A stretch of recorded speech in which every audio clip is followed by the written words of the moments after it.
Salutations, mes chers amis, mes frères et sœurs, mes parents. Je suis ravi de vous retrouver encore une fois pour notre conversation que certainement vous aimez, que certainement vous avez souscrit. Si vous ne l'avez pas fait, touchez sur ce bouton et de souscription et aussi même sur la petite cloche et aussi en même temps partagez. Partagez avec vos amis pour qu'eux aussi puissent profiter de ces enseignements. Nous sommes en train de cheminer dans notre étude, dans cette série intéressante que Dieu nous a donnée ces jours-ci. Et comme vous le savez, nous commençons d'abord par un aspect de santé avant de plonger dans une étude biblique. Et comme nous avons déjà couvert le slogan New Start et que nous avons maintenant commencé à donner les exemples pratiques de comment le slogan New Start peut être mis dans notre mode de vie, je vais répondre à une question avant de aller à l'étude biblique. Que feriez-vous, bien que diriez-vous à quelqu'un qui vous dit « Je n'arrive pas à prendre de l'eau, je n'arrive pas à boire de l'eau ». Il y a des gens comme ça. Et ils vivent, ils travaillent, ils transpirent, ils font beaucoup de choses, mais quand tu leur dis de prendre de l'eau, ils se disent non, non. Vous savez que notre caractère est défini par nos actions. Et les actions répétées deviennent des habitudes. Et ils définissent nos comportements. Et des habitudes conservées, ils définissent notre caractère. Et c'est notre caractère, justement, c'est ce que nous sommes. Et c'est ce que même Dieu, c'est sur quelle base Dieu va se baser pour nous décider si nous appartenons à son royaume ou pas. Maintenant, quelqu'un m'a dit récemment que je n'arrivais pas à prendre de l'eau. Si j'arrivais à prendre, c'est juste une petite quantité, avaler une petite gorgée et c'est tout pour toute la journée. Eh bien, j'ai eu une conversation avec cette personne. Heureusement, la personne connaissait l'importance de l'eau, mais le problème, c'était maintenant de le mettre dans ses habitudes. On a calculé ensemble le besoin en eau qu'il a besoin, parce que je ne sais pas si j'ai calculé avec vous, mais si vous voulez savoir le nombre de litres d'eau qu'il vous fait boire par jour en minimum, ça dépend de ce que vous faites. Le maximum va dépendre, ou bien vous êtes exposé à la chaleur excessive, ou moyenne, ou petit. Donc, il faut prendre votre poids en kilos et diviser par 30. Et le résultat, c'est le nombre de litres que vous devez boire pour optimiser votre utilisation de l'eau à l'intérieur. Je n'ai pas parlé de l'eau à l'extérieur où vous vous lavez. Et nous avons vu un exemple pratique aussi, comment se laver pour maximiser les chances. Eh bien, la personne m'a dit, je ne prends pas d'eau. Mais, heureusement, grâce à l'aide de Dieu, la personne, après avoir parlé avec moi, elle est en train de faire des efforts. La personne, donc, en divisant même son poids en kilos par 30, nous nous sommes rendus compte ensemble que la personne devait prendre 3,5 litres par jour, alors qu'elle n'arrivait même pas. Elle dit, quand je me force, je peux finir la moitié d'une bouteille de 500 litres. Vous imaginez? Donc, heureusement, aujourd'hui, la personne a commencé des efforts et nous avons causé comment elle peut changer ses habitudes, avoir de l'eau toujours en devant. Elle me dit exactement. Quand, par exemple, je viens dans un atelier et qu'on a donné de l'eau embouteillée, comme il y a de l'eau devant moi, j'en prends.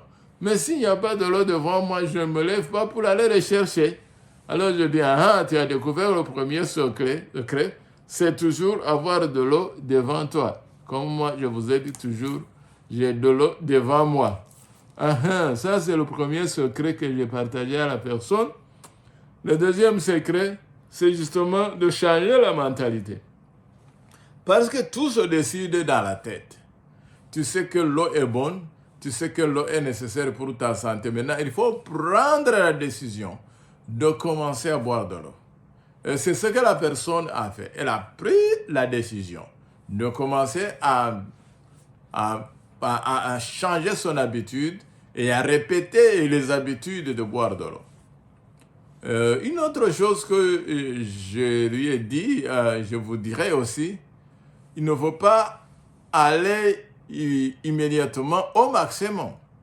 Si votre besoin en eau journalière est 3 litres parce que vous pesez 90 kilos, vous n'allez pas le premier jour vous lever et boire 3 litres si vous n'avez pas l'habitude de boire de l'eau. Il faut aller petit à petit. Mollo, mollo, comme disent les côtiers de l'Afrique de l'Ouest. Donc, petit à petit, peut-être aujourd'hui, tu as fini 500 millilitres. Demain, peut-être suffira 750 millilitres. Et peut-être après une semaine d'essai intense et de travail régulier, tu peux arriver à atteindre 1 litre. Et petit à petit, tu augmentes.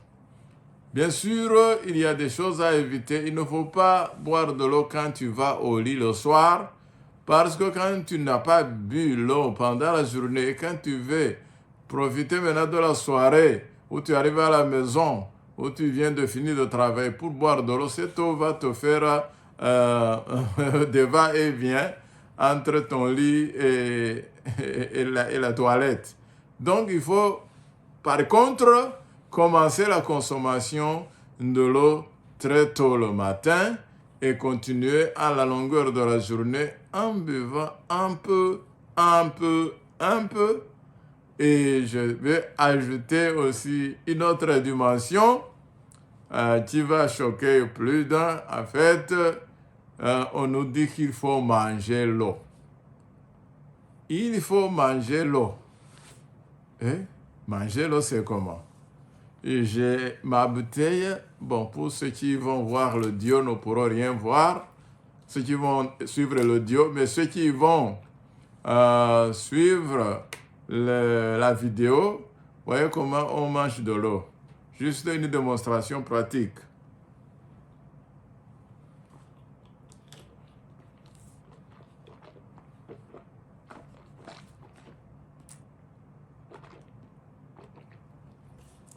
Autrement dit, il faut balancer de l'eau dans la bouche autant de fois que possible et le rincer les joues partout, les palais buccales partout avec de l'eau avant de l'avaler. Et cette eau que tu as bien utilisée pour le balancer entre les mâchoires, dans les joues, dans le palais, sur la langue, cette eau aura déjà pris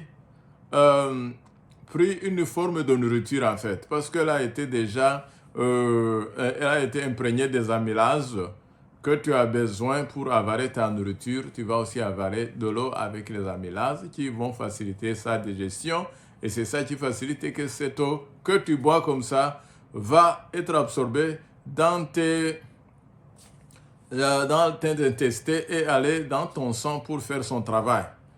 Avant, je vous ai dit que je buvais de l'eau très mal. Je prenais de l'eau et je faisais 1 litre et demi. J'ai fini mon litre et demi. Donc, je vais encore reprendre après, peut-être à 14 heures. C'était mauvais. Il faut y aller petit à petit. Mais peut-être chaque 15 minutes, tu fais cela. Chaque 15 minutes, chaque fois, quand tu vois ta bouteille, ta gourde, tu prends un peu. Et finalement, ça deviendra une habitude. Merci beaucoup. Je vais m'arrêter par là, espérant que vous avez aimé ce que je viens de vous conseiller et que vous allez l'essayer et aussi le partager avec vos amis qui ont des difficultés à boire de l'eau jusqu'à ce qu'ils pourront atteindre la quantité optimale. Infiniment merci. Nous allons maintenant aller sur l'étude biblique. Avant de commencer l'étude biblique, prions. Éternel, notre Dieu, notre Père, toi tu nous sanctifies par ta parole. Tu es la vérité, Seigneur, sanctifie-moi, purifie-moi et épure-moi, Seigneur, afin que quand j'ouvre ma bouche, Seigneur, tu puisses parler à travers moi, par moi et pour moi. Et bénis tous ceux qui écoutent cette parole au nom de Jésus. Amen. Nous continuons, chers amis, chers frères et sœurs, l'étude biblique et nous allons continuer sur l'aspect que nous avons touché la fois passée, qui est de refléter le caractère de Christ. Reproduire le caractère du Christ, nous avons vu que c'est ce que Jésus veut en nous. Et je rappelle que nous sommes en train d'étudier les paroles sur le thème les sarments et le cep, qui est le thème développé par Jésus dans le 15e chapitre de l'Évangile selon Jean. Maintenant, nous sommes en train d'avancer dans la lecture de ce chapitre. Nous avons déjà couvert les 8 premiers versets qui parlent du sarment et du cep. Maintenant, nous allons continuer le même chapitre. Aujourd'hui, nous commençons par Jean chapitre 15, versets 9 à 13. Jean 15, 9 à 13, je lis. « Comme le Père m'a aimé, je vous ai aussi aimé. Demeurez dans mon amour. Si vous gardez mes commandements, vous demeurerez dans mon amour, de même que j'ai gardé les commandements de mon Père et que je demeure dans son amour. Je vous ai dit ces choses afin que ma joie soit en vous et que votre joie soit parfaite. C'est ici mon commandement. Aimez-vous les uns les autres comme je vous ai aimé. Il n'y a pas de plus grand amour que de donner sa vie pour ses amis. » Parole du Seigneur. Eh bien, nous continuons donc notre étude de Jean chapitre 15, qui est le cœur des conseils concis que Jésus a donné à ses disciples juste avant d'entrer dans le jardin de Gethsémani et de donner sa vie en rançon pour plusieurs. Nous avons parlé du cep et du serment et de la nécessité de demeurer.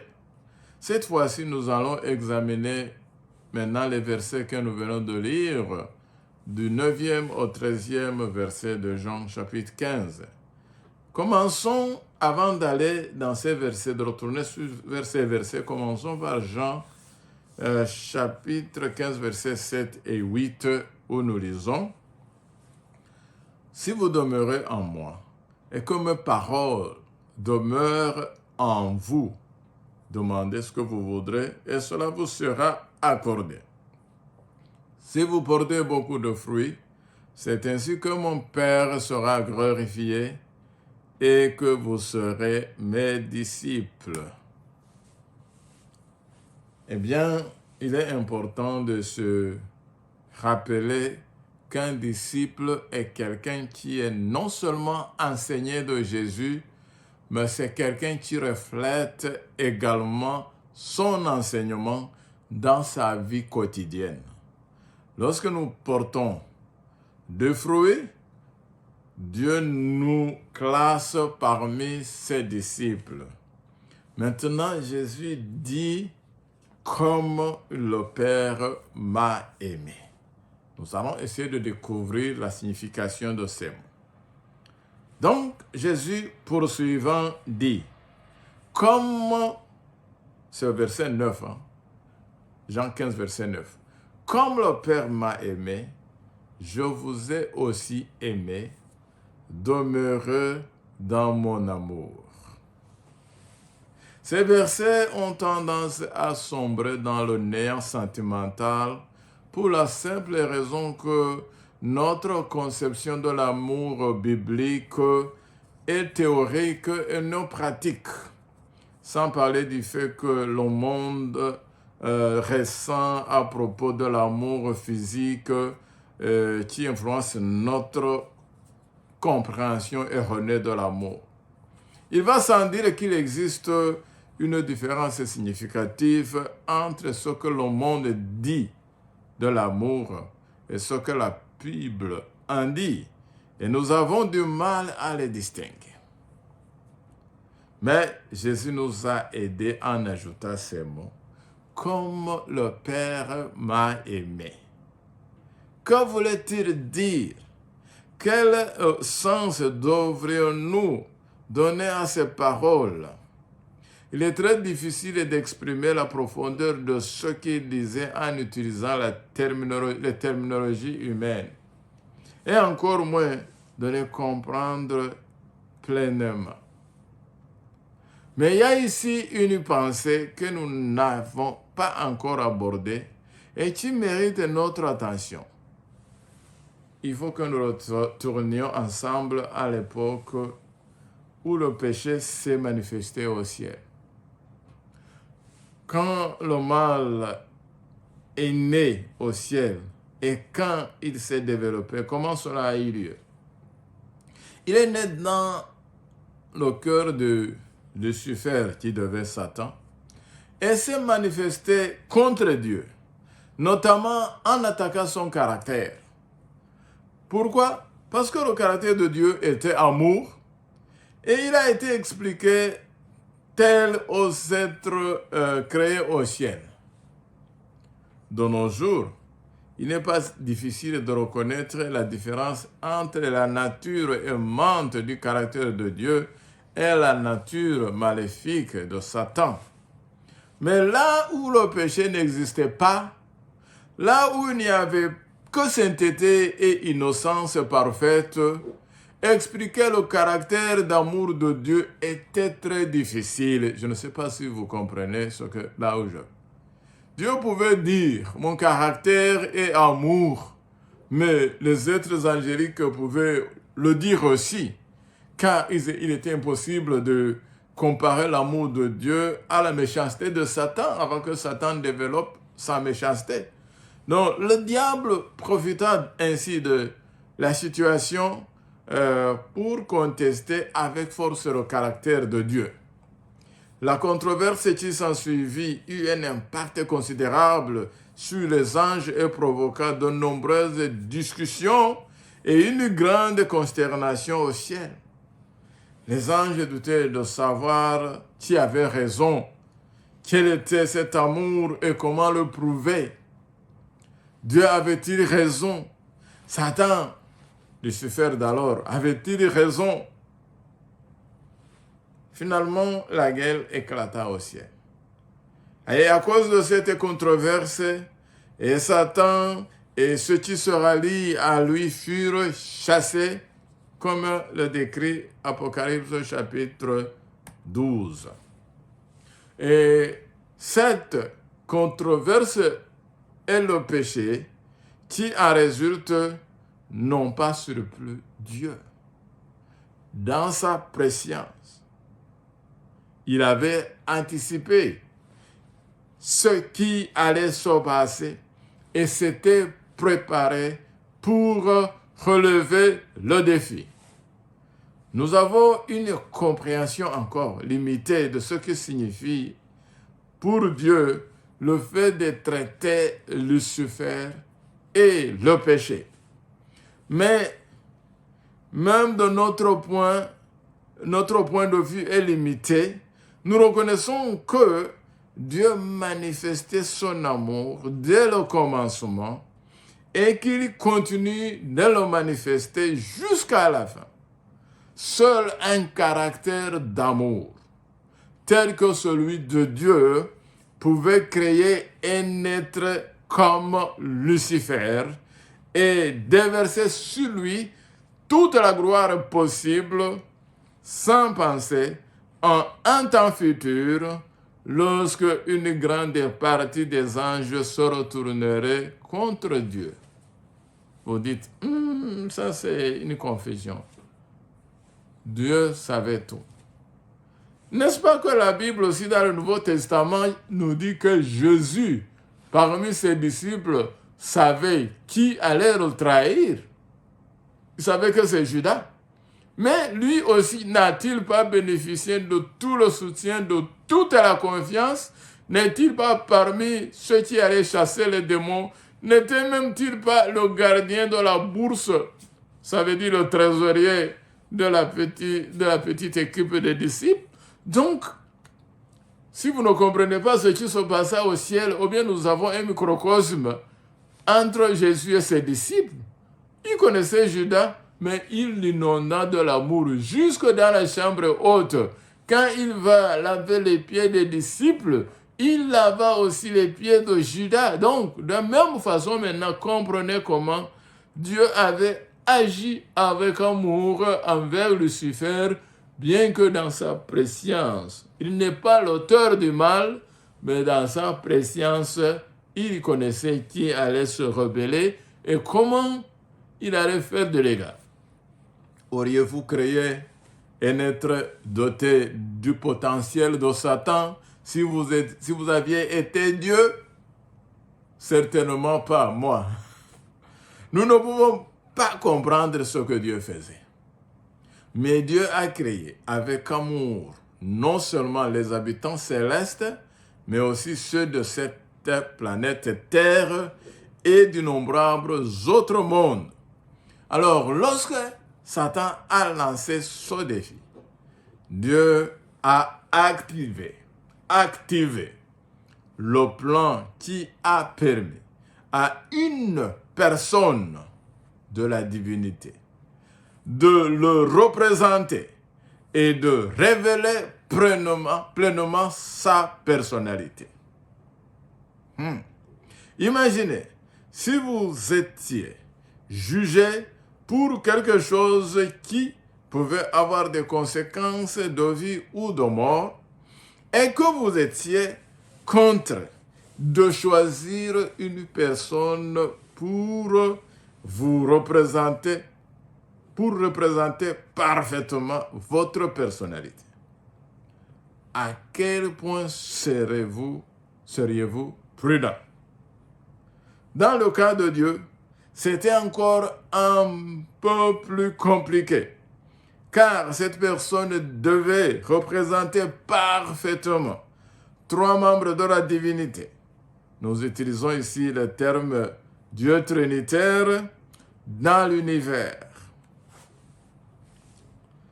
Donc, le choix est tombé sur Jésus. Nous savons que Jésus a été choisi pour ce rôle représentatif avant que le péché ne survienne. Sa tâche difficile consistait à représenter le caractère de Dieu auprès des êtres créés. Je pense que je ne vous ai pas perdu. Donc, la Trinité, ou bien le Dieu trinitaire, que certains ne comprenaient pas et n'arrivaient pas à comprendre, et d'autres ont commencé à dire que ça c'est une fausseté, ainsi de suite, je ne vous apprends rien. Mais ce Dieu choisit la personne de Jésus, et sa tâche consistait à venir sur cette terre, et même au ciel, et représenter l'amour de Dieu, le caractère de Dieu, auprès de tous les êtres, les anges et tous les autres habitants de l'univers qui avaient besoin de connaître Dieu et son amour. Cette représentation était également nécessaire, car le fondement de l'univers divin étant l'amour, et devait être uni sur ce fondement. Il va sans dire que l'amour sur lequel tout serait fondé devait être plus qu'une attitude sentimentale, car il était le principe sur lequel reposait toute la puissance de Dieu. Le Dieu trinitaire a choisi Jésus-Christ pour cette représentation. Maintenant, comment intégrer la mission de Jésus de représenter le caractère d'amour du Père et ses paroles, comme nous disons aux disciples dans Jean chapitre 15, verset 9. Ici, nous voyons maintenant, Jésus prend le rôle représentatif qui lui avait été donné comme représentant du Dieu trinitaire. Il dit, comme Jean 15, 9, comme le Père m'a aimé, je vous ai aussi aimé. Jésus nous exhorte à représenter son caractère auprès des habitants déchus de notre planète et du reste de l'univers. Nous sommes appelés à faire la même représentation que Jésus. Quelle responsabilité! En représentant Jésus de manière concrète, son caractère sera révélé, connu et compris. Et ce qui influence intellectuellement les habitants d'un monde déchu apportera une transformation concrète aux habitants déchus de notre monde. Cette démonstration permettra aux personnes déchues comme moi et toi de devenir de nouvelles créatures et leur permettra de vivre une transformation complète. Quelle mission! Je ne sais pas s'il y a une mission si grandiose, si noble, qui ait jamais été confiée aux mortels. Donc, vous voyez, tel était l'objectif de Dieu pour le plan d'expiation depuis le commencement. Et ce n'est que Jésus avait à l'esprit, et c'est ce que Jésus avait à l'esprit lorsqu'il disait, en Jean chapitre 15, verset 9, « Comme le Père m'a aimé, je vous ai aussi aimé, demeurez dans mon amour. » Quand Jésus a dit « demeurez dans mon amour », il faisait évidemment référence à son propre amour, mais aussi à une réaction en chaîne de l'amour. Dieu a aimé Jésus-Christ. Jésus-Christ a aimé les autres êtres, les êtres humains. Et ces êtres humains doivent s'aimer les uns les autres. Mais suivant quel exemple? Comme Jésus. C'est ainsi que fonctionne l'amour. Et l'amour de Dieu se manifestera lorsque nous nous aimerons les uns les autres. Quel défi! Quelle attente! Je ne sais pas si vous aviez compris l'attente placée sur vous et moi. Ma prière, c'est qu'aujourd'hui, nous puissions comprendre qu'il y a de gros enjeux qu'en devenant chrétiens et disciples de Jésus, ce n'est pas de l'amusement, ce n'est pas un jeu, mais nous avons une lourde responsabilité de représenter le caractère de Dieu et en la personne de Jésus devant un monde qui est mourant de péché. Ma prière pour vous et moi, c'est que nous puissions accepter ce don et nous mettre à nous soumettre chaque jour, accepter de mourir chaque jour, faire mourir notre moi et laisser Jésus vivre pleinement dans notre vie par le truchement de son Saint-Esprit qui nous a donné. Au nom de Jésus. Amen.